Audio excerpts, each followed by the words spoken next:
The opinions expressed in this episode do not necessarily reflect those of the Murderish podcast. Sensitive topics are discussed. Listener discretion is advised. Social media is a double-edged sword. It connects us to people we likely would have never encountered and allows us to stay in touch with family and friends no matter where they live.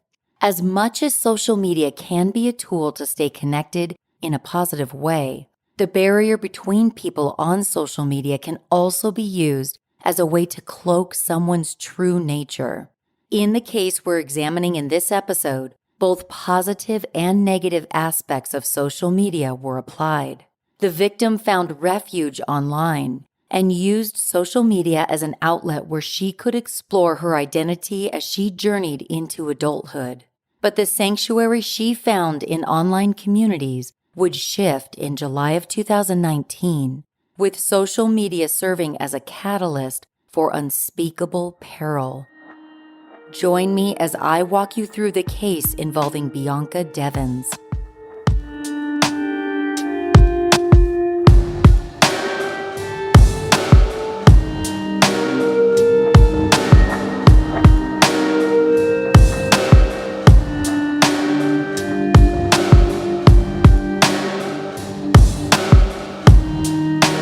This case takes us to Utica, New York. The medium-sized city is located in central New York and rests in the Mohawk Valley, roughly 240 miles northwest of New York City. Due to its location along the Erie Canal, Utica found its wealth as a hub of textile production in the 19th century. Other manufacturing industries developed with the addition of the Mohawk and Hudson railroads. These modern additions greatly benefited the city. Furniture, lumber, and heavy machinery were just some of the goods manufactured there. Utica also played a significant role in the Underground Railroad. It served as a station for over 650 fugitive slaves fleeing the Deep South in the 1850s. A century later, Utica had transformed. By the 1950s, it earned the name Sin City due to widespread organized crime and political corruption. Industries that made the city what it once was had dramatically declined, and the population migrated to the surrounding areas in search of work. Today, Utica maintains a relatively low cost of living and boasts an ethnically diverse population. The affordability of housing and relatively low crime rate make Utica a nice place to raise a family.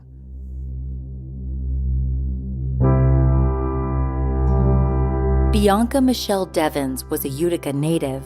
She was born on October 2, 2001, to Michael and Kimberly Williams Devins. Mike and Kim had known each other for only a few months when Kim learned she was pregnant. Bianca was born just a few days before Kim's 18th birthday.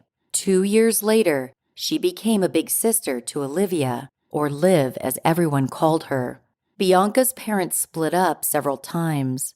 The first time was in 2010. According to a Rolling Stone article, Kim called Mike emotionally abusive. This allegation is backed up by multiple domestic incident complaints filed by the Utica police. Their rocky relationship finally came to a halt in 2015. With Mike leaving and maintaining minimal contact with his children. Bianca began struggling with mental illness when she was in middle school. Once an extroverted social butterfly, adolescence had transformed Bianca into a withdrawn and, at times, melancholy young woman. She was diagnosed with borderline personality disorder, or BPD, a disorder that involves difficulty regulating emotions and maintaining stable relationships. In addition, she struggled to manage depression and anxiety throughout high school. In her sophomore year, Bianca's anxiety had reached a debilitating level. Kim's solution was to enroll her daughter in a home tutoring program, which seemed to make her mental health struggles more manageable. While Bianca's real-life social circle was modestly sized, she enjoyed a rich online life. Tucked away behind a computer screen, Bianca developed connections with teens all over the world. Like so many others from her generation, she had profiles on multiple social media platforms, including Instagram, TikTok, Tumblr, 4chan, and Discord. Discord, a group chatting app that was originally designed for social gaming, has in recent years promoted itself more generally to online communities with interests ranging from K-pop to makeup. Voice chat servers are popular, especially among teens and young adults, who often link their Discord accounts with gaming services like Twitch. Bianca's presence on Discord caught the attention of many internet gamers. With her kind face often framed by a brightly colored wig in photos, the 17-year-old came across as artistic and mysterious. In her younger years, Bianca spent her lunch periods at school tucked away in the art room. Once she got home, she could turn back into her confident and social former self online. Bianca's online persona allowed her to explore different identities without the risk of real-world rejection.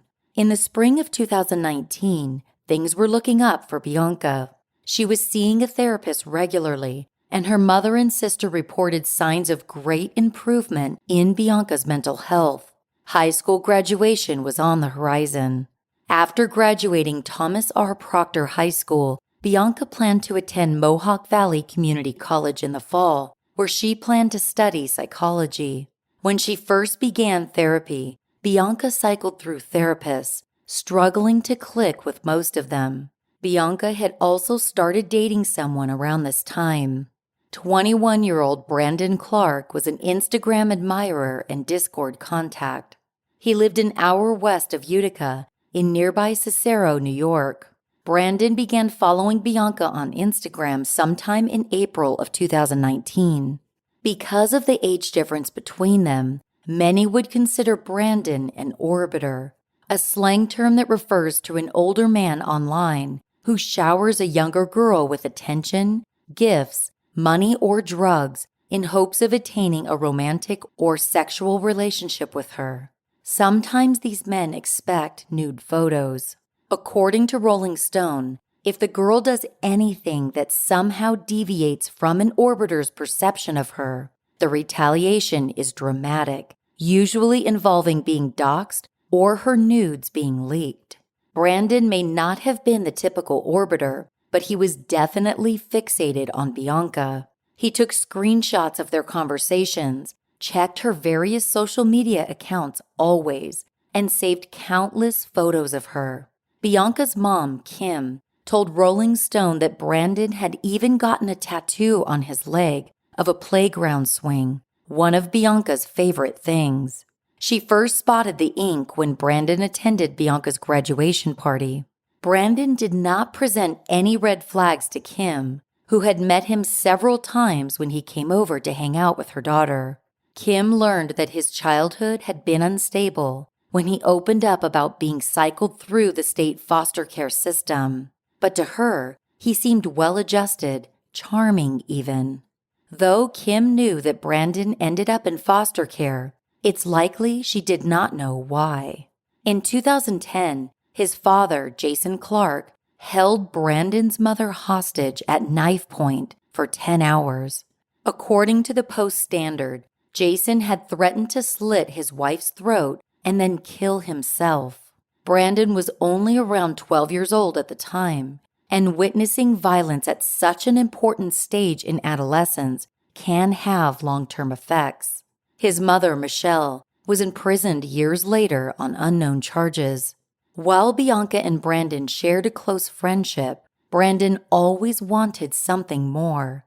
Even though Bianca told him more than once she didn't want to date him, sometimes Brandon referred to himself as her boyfriend.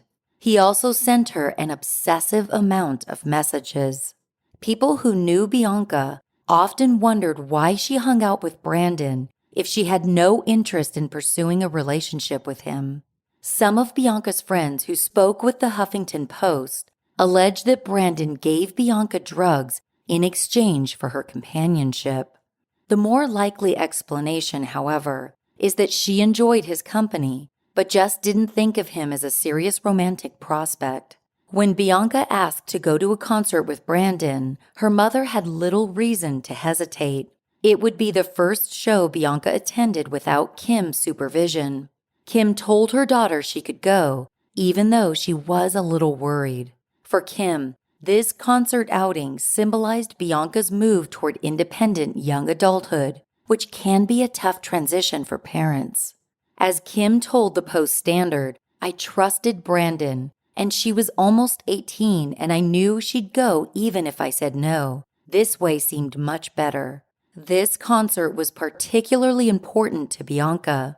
Nicole Dolan-Ganger, a Canadian Gothic folk singer whose songs address heavy topics like self-harm and depression, was one of Bianca's favorite artists, and she was performing at the concert. The July 13th concert was being held at a small venue in Queens called Trans Pecos. It was a 4-hour drive from Utica, but Brandon was more than willing to accompany Bianca.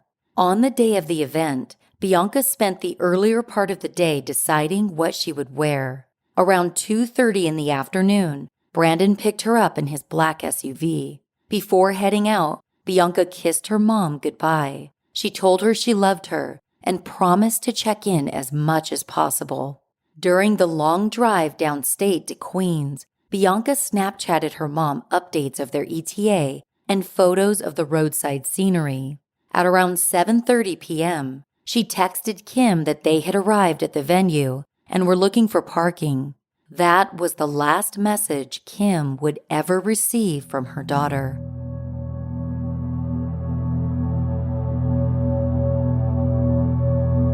Kim stayed awake, hoping to hear from Bianca once the show let out. By 1:45 a.m., she became very worried. It wasn't like Bianca to go silent, but Kim speculated that maybe they had pulled over somewhere to get a little sleep before making the long journey back. She went to bed expecting to see Bianca when she awoke. Around 7 o'clock the next morning, on Sunday, July 14th, there was a knock on Kim's front door. With her mother still asleep, Bianca's 15-year-old sister, Liv, answered. She was shocked to be greeted by 2 Utica police officers.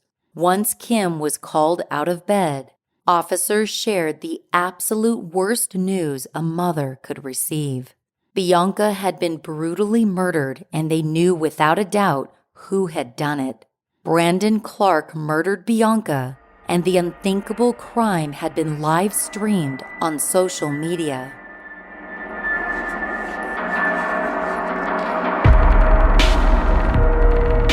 My dog Shadow is truly one of my best friends.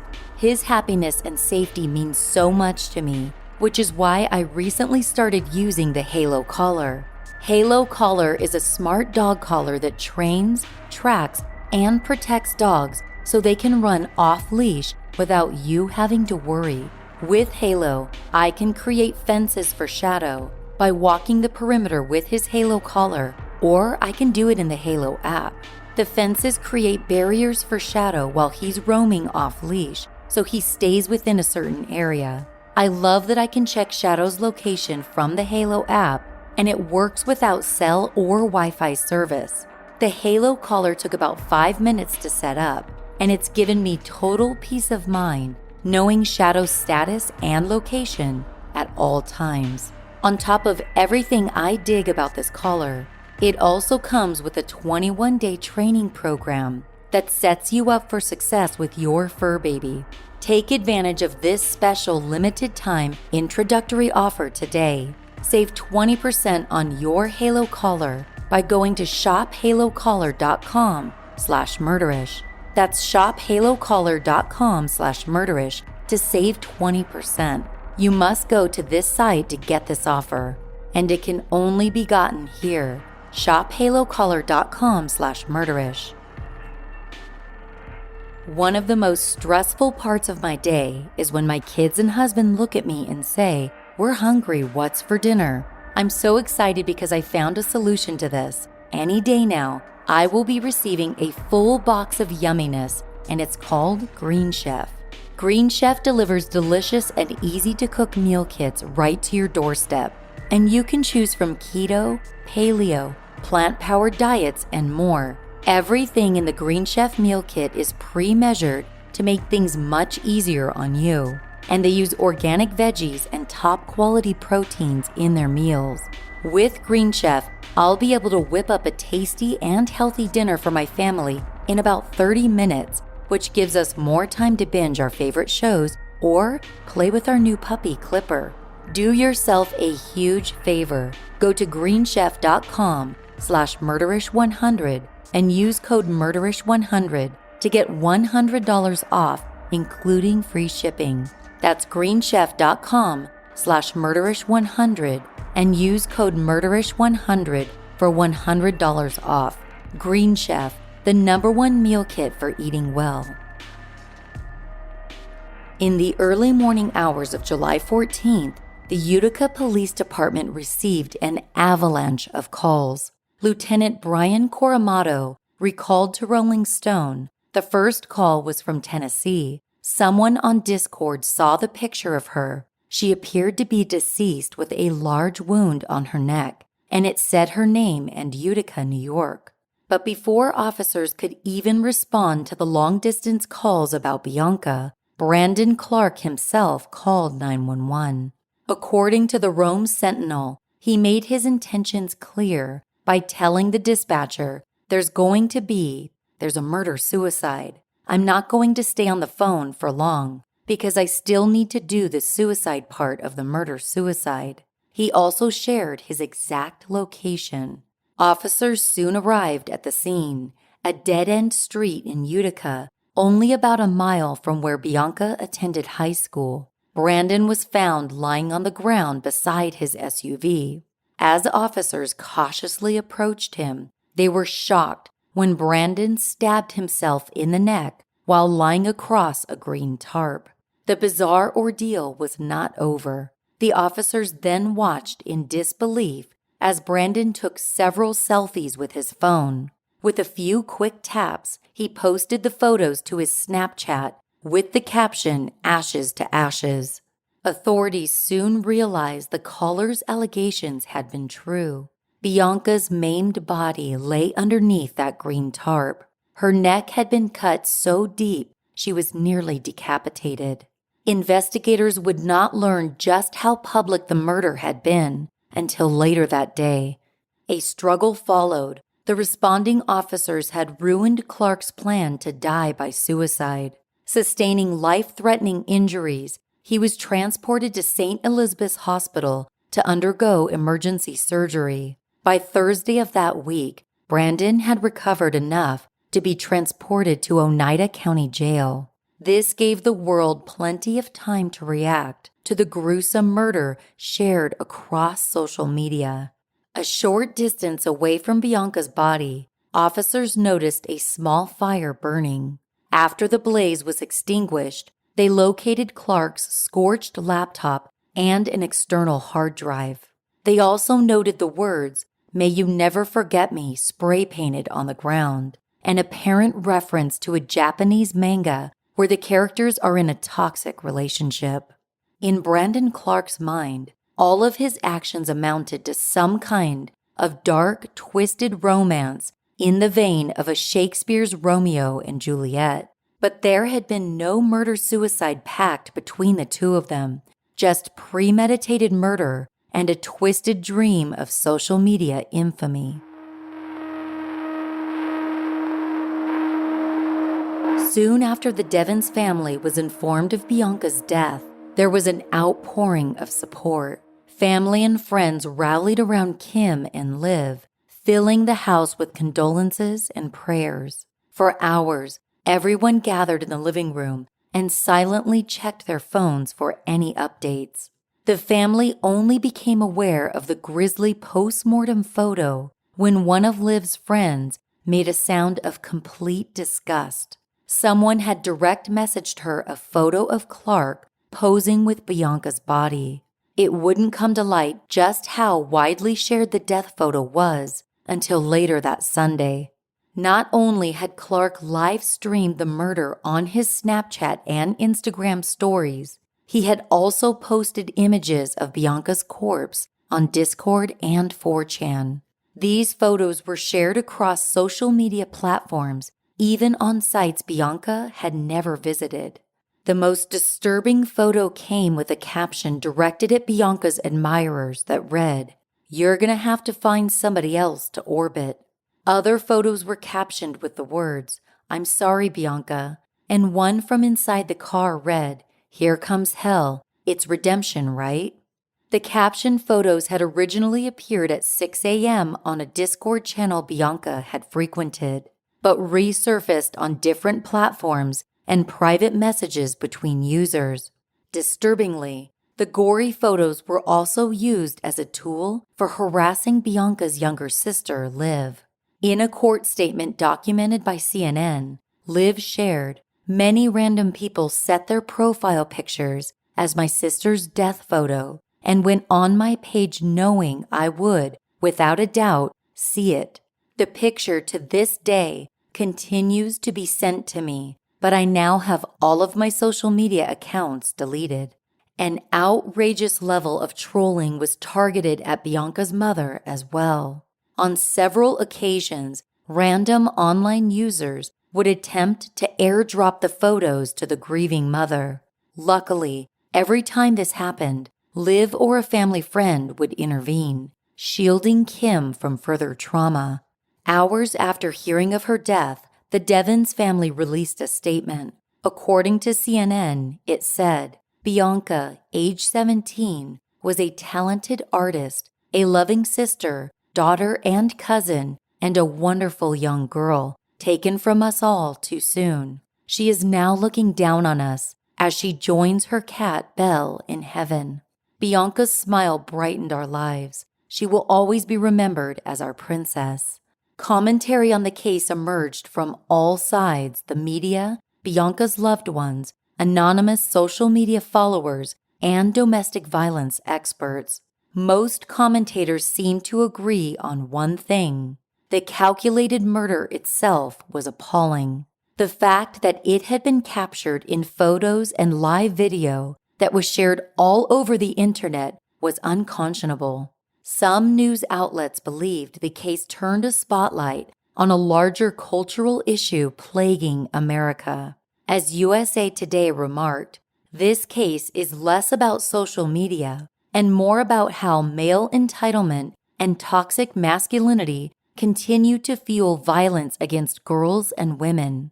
Other media went so far as to call Brandon an incel, an abbreviation of the internet term involuntary celibate, to refer to male entitlement over female sexuality. While Brandon didn't directly associate with any online incel communities, he won their praise for the killing. Incels saw this as an act of revenge against all the pretty girls who had ever rejected their advances. Initially, some online users did not believe the photos were real. After all, our modern society has desensitized us against violence through horror films, body cam footage, and graphic execution clips. The disbelievers thought maybe they were looking at stills from a low-budget slasher film, not a real murder. The Utica community as a whole was badly shaken. The crime amplified latent fears about social media interactions. Sergeant Michael Curley told Rolling Stone, "They met via social media platforms, so it was the primary source of the beginnings of their relationship. And I think obviously through him posting things again through social media post-killing, that was his way of generating attention and generating fame for himself. It's a tragedy. A 17-year-old has unfortunately lost her life at the hands of someone her family trusted her to be with." Even the singer whose concert Bianca had attended, Nicole Dollanganger, made a public comment about the devastating news. She told Rolling Stone, "What happened to this beautiful angel was evil, cruel, and senseless." The performer also implored her fans to stop sharing the horrific content her murderer distributed. While many commentators thought this homicide centered around social media, some believed the internet's role in this case was irrelevant. Cindy Southworth, executive vice president at the U.S. National Network to End Domestic Violence, told USA Today, "This is not an Instagram story. This is a story about dating violence and homicide, about power and control, about a man who felt entitled to take a girl's life and emboldened to post photos of it on a gaming platform. People who control their partners don't care if they meet online or in college. They were dating and he killed her. My guess is they were fighting, and he was trying to exert control and she was resisting control."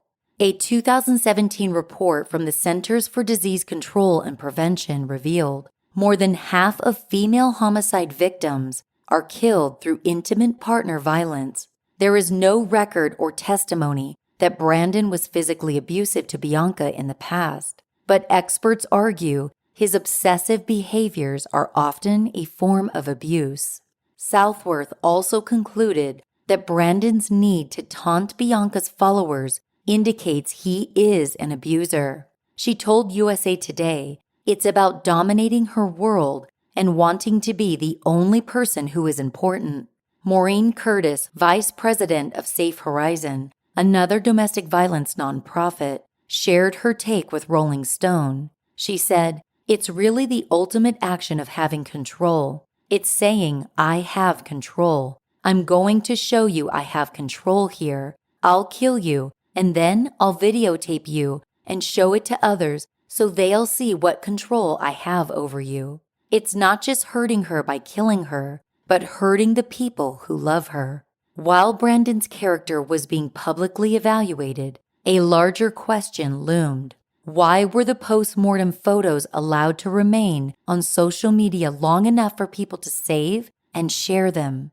In a lot of ways, internet companies are legally shielded. A CNN report on the case stated companies like Instagram and Discord are broadly protected from liability for what their users post. While they have general rules about what users can share, they face few consequences when those guidelines are broken. But for the families whose pain is exploited in these tragedies, the hurt lingers on and on.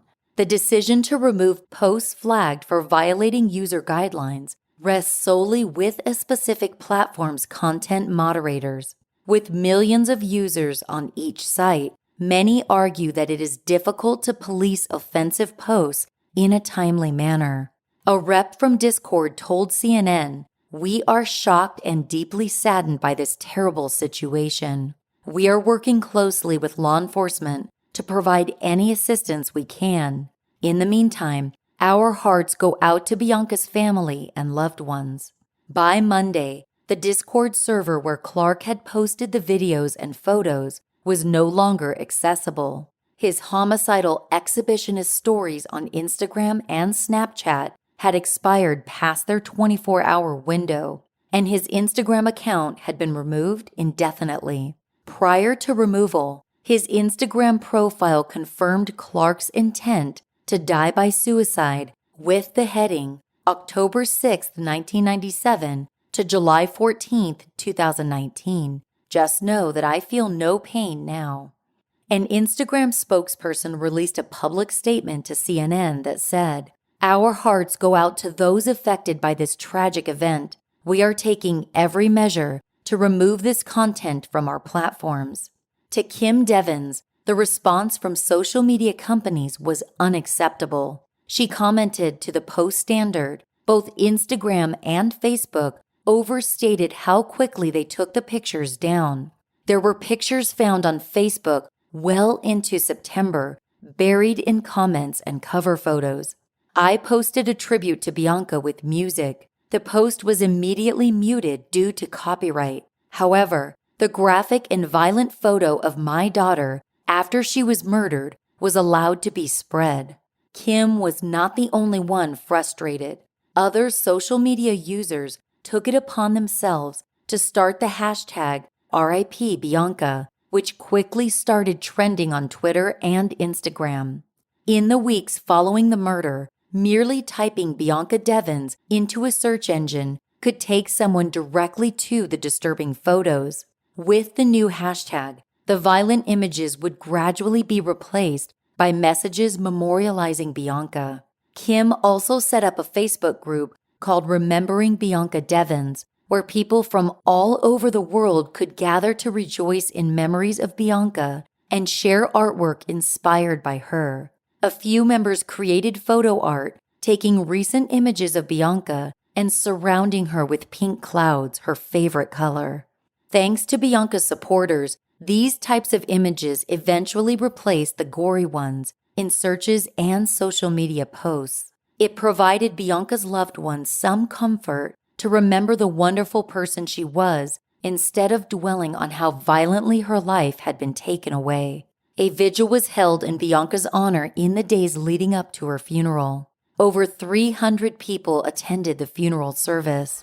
While coping with grief, Bianca's loved ones waited for more answers.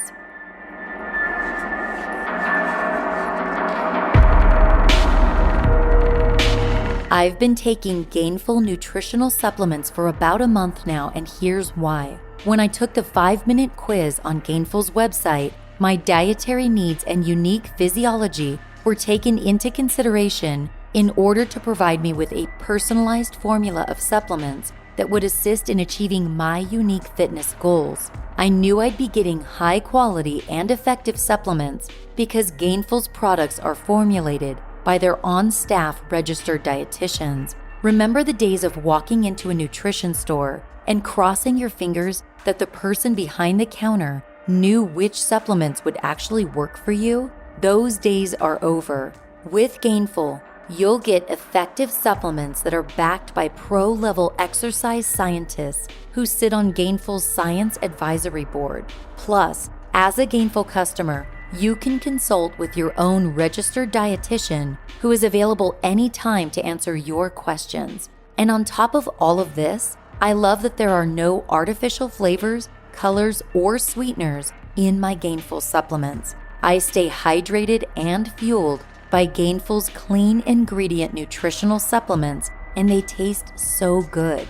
To get $20 off your personalized supplements, go to gainful.com/murderish. That's gainful.com/murderish for $20 off. Gainful, personalized nutrition made for your taste.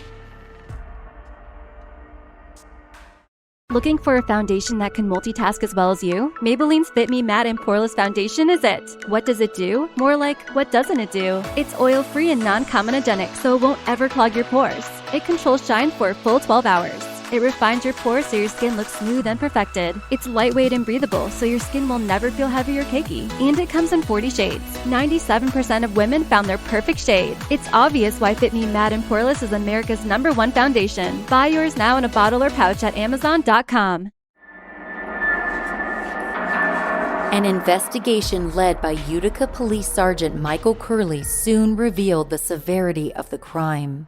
A New York Times article conveyed that investigators were poring over all of the social media accounts set up by Bianca and her killer. The goal was to see if this was a case of internet harassment that had spilled over into real-world violence. While Clark's guilt was well documented, his motive was still not entirely clear. It was determined by detectives that Bianca and Clark had left the concert venue around 10 p.m. By searching Bianca's social media accounts, they learned she had been talking to another guy. A Discord user named Alex lived in Jersey City, not far from where the concert was being held in Queens. He and Bianca had several flirtatious exchanges and had planned to meet up that night. It's unlikely that Brandon was aware of the arrangement beforehand. Through interviews, detectives learned that he had caught Bianca and Alex kissing on his way back from a store close to the venue. This perceived betrayal evidently enraged Clark and provided a motive for him to take Bianca's life. Video footage captured by Clark's phone gave detectives a play-by-play of the crime. The footage begins by showing Bianca asleep in the back seat. Clark wakes Bianca up to confront her, about kissing the other guy. Bianca apologized but reminded him that they are not monogamous and not really together as a couple. Clark seemed dissatisfied with this answer, and then he struck her.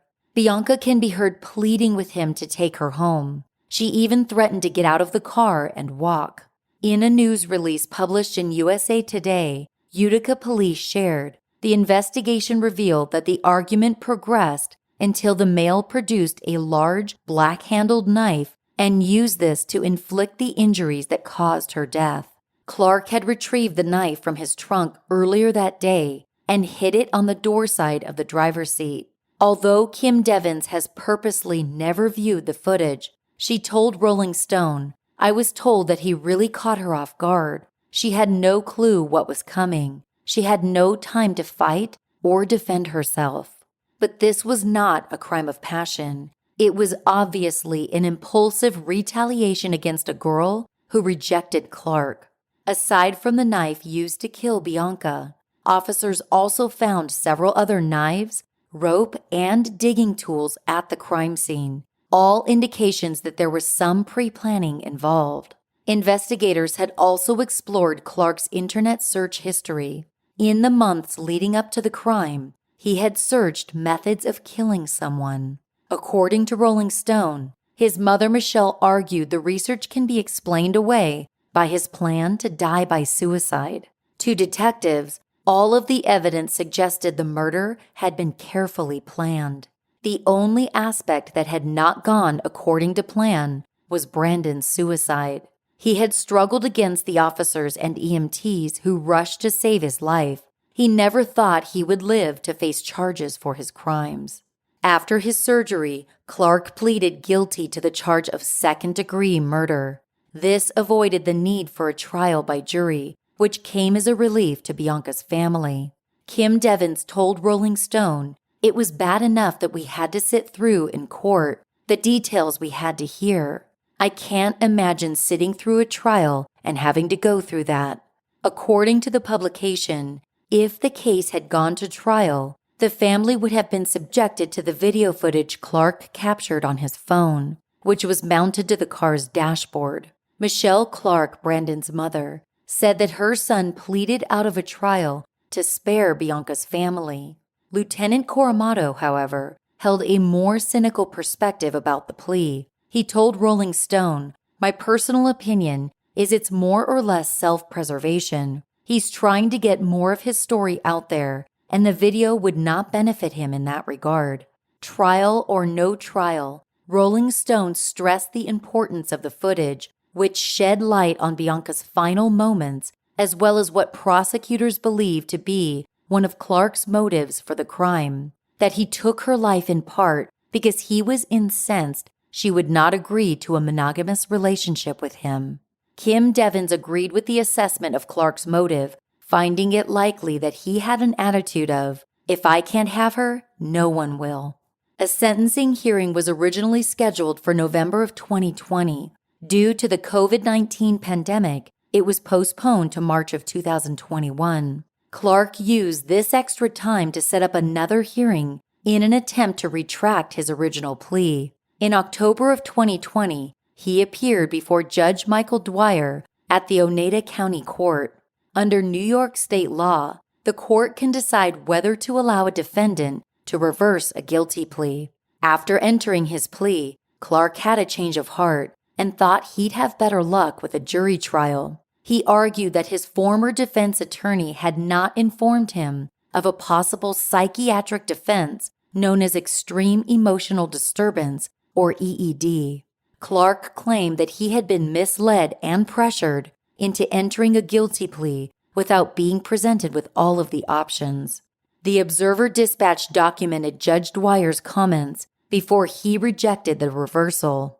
He remarked, "That's the confusing part. It seemed like in the beginning you were focused on the family, the pain that you caused that family. But somewhere in the interim, you started to focus on yourself. And that was what was confusing to everyone. You were more worried about yourself than Bianca." On March 17, 2021, 40 of Bianca's loved ones gathered in court to hear how Bianca's killer would be sentenced. Frank Williams, Bianca's maternal grandfather, and her sister Liv both made impact statements. According to the Observer-Dispatch, Williams addressed his granddaughter's murderer by saying, "You, Brandon, deserve to spend the rest of your life in prison, without freedom, deprived of the rights you took from Bianca." When Liv made her statement, she tried to get the court to understand how traumatized she was by the photos of her slain older sister. She mentioned how she has trouble falling asleep without being haunted by the horrifying images and no longer has a social media presence. Liv deleted all of her accounts due to the fear of either being harassed by more photos or meeting a stranger who could harm her like Bianca. As published in the Observer-Dispatch, she added, "I have to live the rest of my life knowing I had to say goodbye to my sister in a funeral home, and I don't even know if she heard me. I am now 17 years old. My life has just begun, but this is when Bianca's was taken." According to CNN, Kim Devins also spoke briefly to urge Judge Dwyer to make sure that Brandon Clark remains in prison for the rest of his life so that he cannot harm anyone else and inflict this horrific pain on any other family. Before the judge read his sentence, Clark opted to make a statement. He expressed remorse, saying he wished he could reverse his actions and take his own life instead.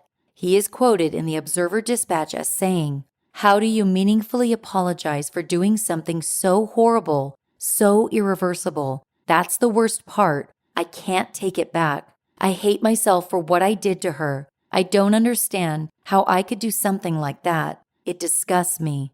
But these words must have felt like the equivalent of crocodile tears to Bianca's mother.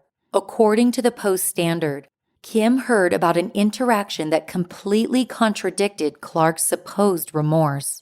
While in jail awaiting trial, Clark wrote a letter to a friend and stated that he murdered Bianca because he couldn't handle the thought of her walking out of his life. He bragged about murdering my child by writing a transcript of the murder video with personal notes about what it was like to take a life. Brandon Clark was sentenced to 25 years to life in prison for the murder of Bianca Devins.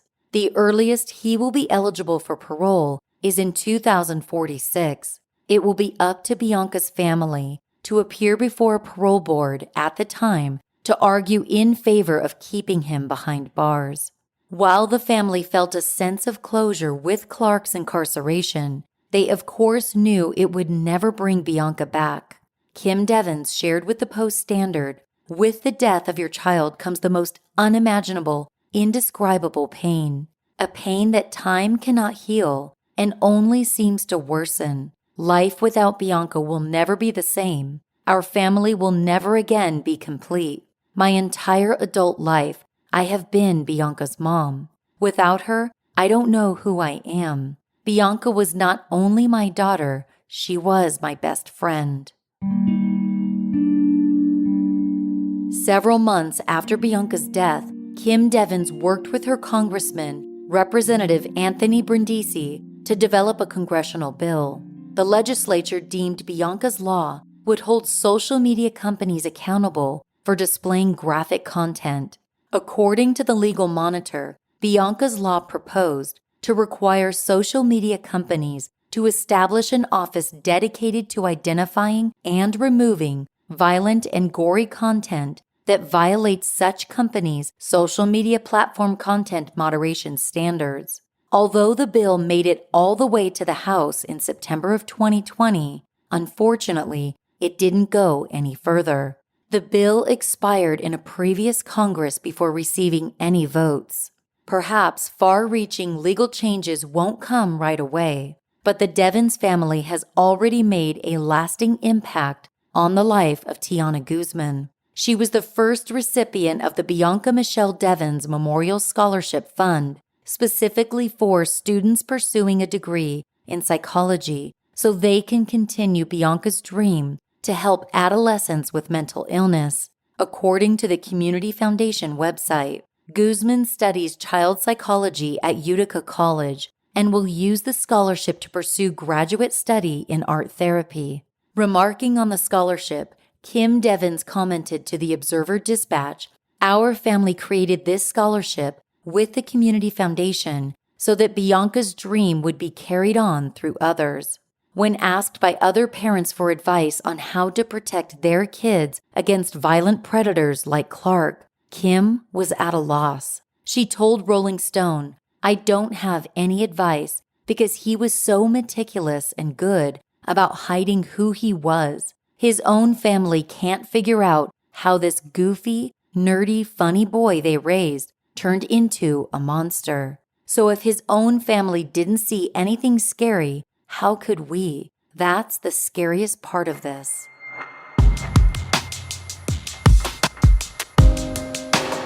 Thanks for joining me on this episode of Murderish. Don't forget to follow my new podcast called Judgy and Juryish. It's available wherever you listen to podcasts. Also, I'll be on Podcast Row at CrimeCon 2022 in Vegas. You will not want to miss this event. Use promo code Murderish to get 10% off of a standard badge. That's code Murderish for 10% off.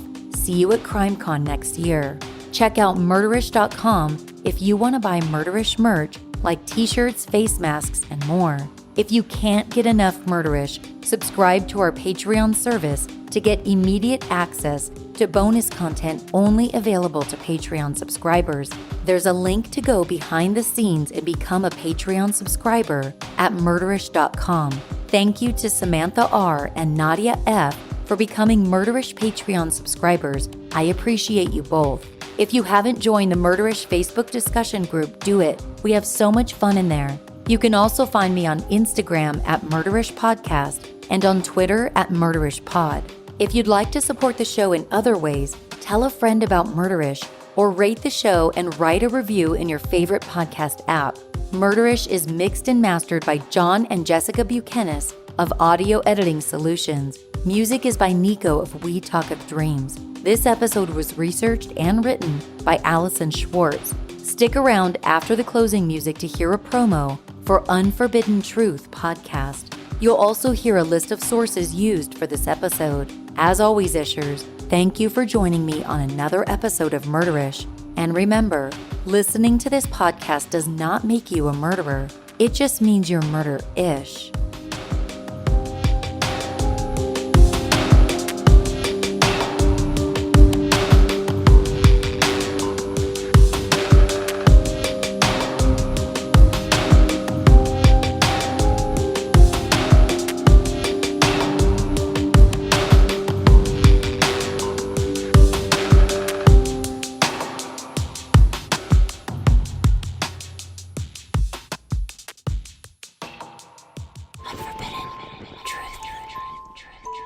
My name is Andrew Dodge. I have spent the last 11 years getting to know some of America's most notorious criminals, such as serial killers, spree killers, mass murderers, domestic and foreign terrorists, and many more types of criminals. Unforbidden Truth will bring you exclusive interviews with convicted criminals, professionals in the mental health and law enforcement field, and much more. Subscribe to Unforbidden Truth on any podcast platform to join me on a one-of-a-kind true crime experience. Sources for this episode include September 21st, 2020 information found at congress.gov, an Observer-Dispatch article dated October 8th, 2020 by Alex Cooper, a USA Today article dated July 17th, 2019 by Aaliyah E. Dastager, a Rolling Stone article dated December 17th, 2009 by E.J. Dixon, a Rolling Stone article dated February 14th, 2020 by E.J. Dixon, an article in the Post-Standard dated February 12, 2020 by Elizabeth Duran, a New York Times article dated July 15, 2019 by Michael Gold, a CNN article dated July 17, 2019 by Scotty Andrew and Karma Hassan, a HuffPost.com article dated December 17, 2019 by Melissa Jeltsin, a July 19, 2019 HuffPost.com article by Melissa Jeltsin, a HuffPost.com article dated March 17, 2021 by Haley Miller, a December 16, 2019 Rome Sentinel article by Sean I. Mills, an Observer-Dispatch article dated March 17, 2021 by Rose H. Schneider. A People.com article dated March 17, 2021 by Jeff Truesdell. An October 23, 2020 Legal Monitor worldwide article with no author. 2021 information found at City of Utica